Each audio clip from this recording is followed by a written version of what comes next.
All right, 2 down, 135 more to go. Not even a dent, because, numbers. So, as always, I got my popcorn, I got my Coke, and tonight's feature is Eagle Eye, starring Shia LeBouf, Michelle Monaghan, bad with names. Eagle Eye, starring Shia LeBouf, Michelle Monaghan, and Billy Bob Thornton. Let's review. Holy shit. That was a good movie. That was a really good movie. It was tense. There was action. There was a lot of screaming. Okay.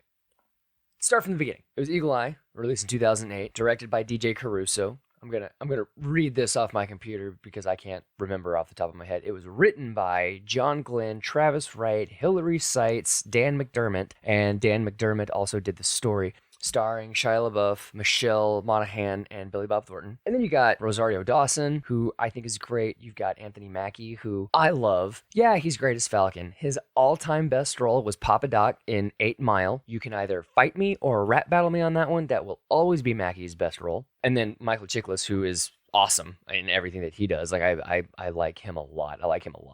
It's an interesting movie because what happens when the government goes too far, but also what happens when technology goes too far. It's kind of a catch-22. So yeah, it was a good movie. The action was there. There are parts of it where I was like, this could be directed by Michael Bay.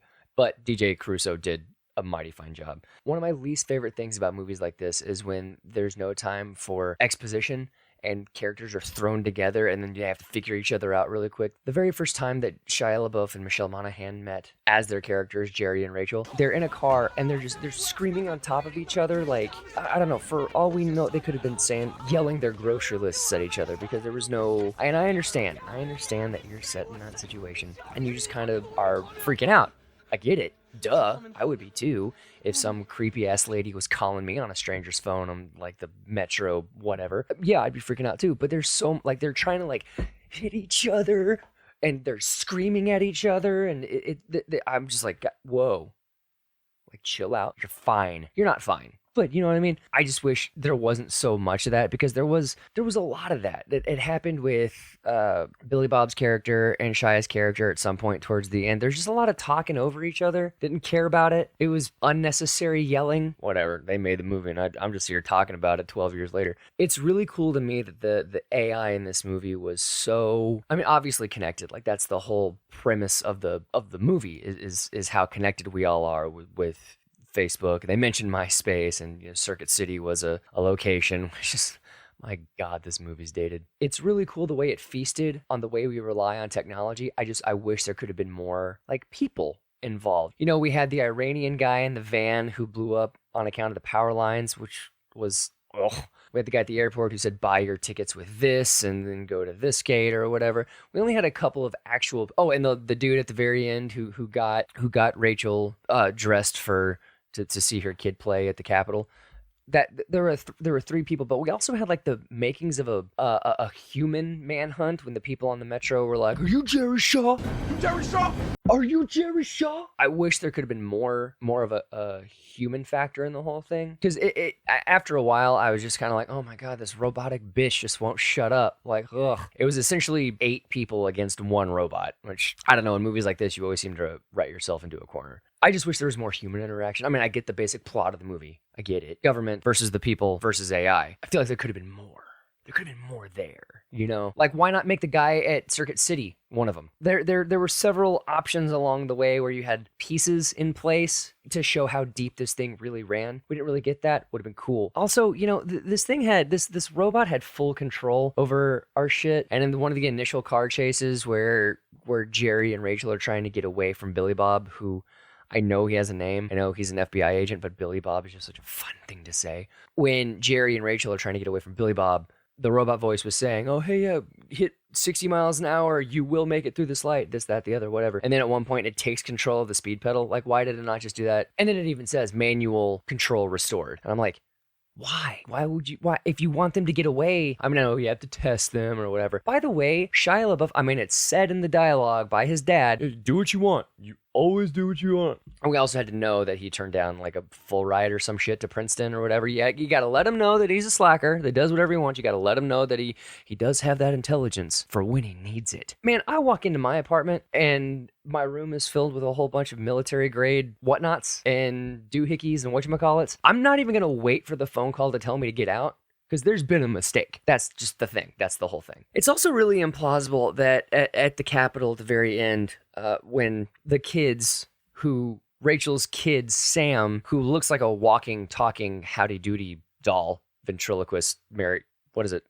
Not a marionette, ventriloquist dummy? Whatever. Kid looks like a puppet. It seems highly unlikely to me that when you're trying to take out every high-ranking member of the government, like from the president on down to the whatever, you get them all in the same room. Doesn't sound right. Sounds like that's like something they would actively try to avoid. So, plot hole? And I know I'm talking like mad. Am I talking mad shit? I feel like I'm talking happy shit about it, because all in all, the movie is entertaining. The movie is super entertaining. I would give it maybe a 6 out of 10, because there are some head scratchers in there. We're like, what?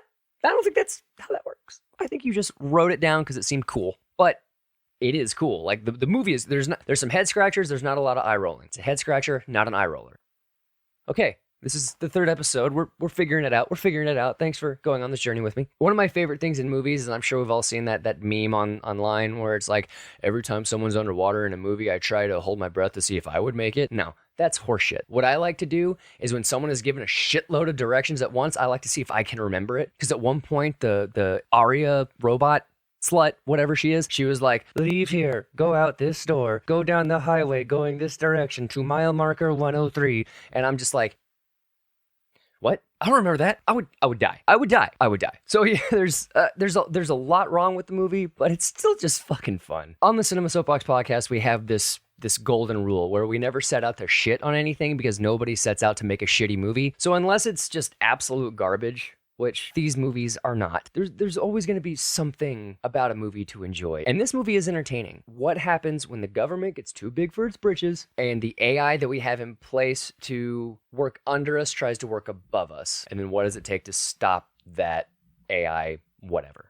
6 out of 10, entertaining, head scratcher, not an eye roller. Honestly, if I'm just hanging out with, like, say I can fool a girl into going out with me and we want to watch something fun, let's rage. Let's watch Eagle Eye. It's fun. It's also a movie I wouldn't mind turning off halfway through. Dumb. Don't do shit like that. Okay.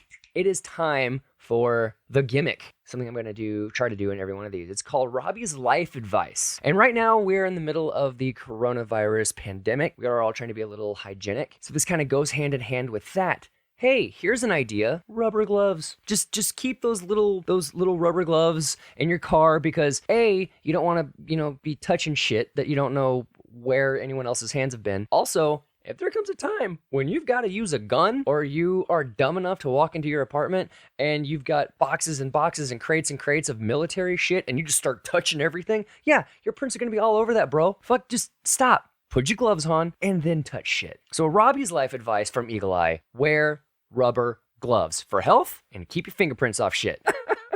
So dumb. Anyways, I am Robbie Clark. Facebook, Instagram, Twitter, cinemasoapbox.net, the Cinema Soapbox podcast, wherever you can stream your podcasts. We prefer Spotify. And I'll see you. I gotta come up with a sign off. Eagle Eye, 6 out of 10. Will watch again. I recommend it just for a good time. Doesn't reinvent the wheel. It's a good movie. See you next time, sucker fish!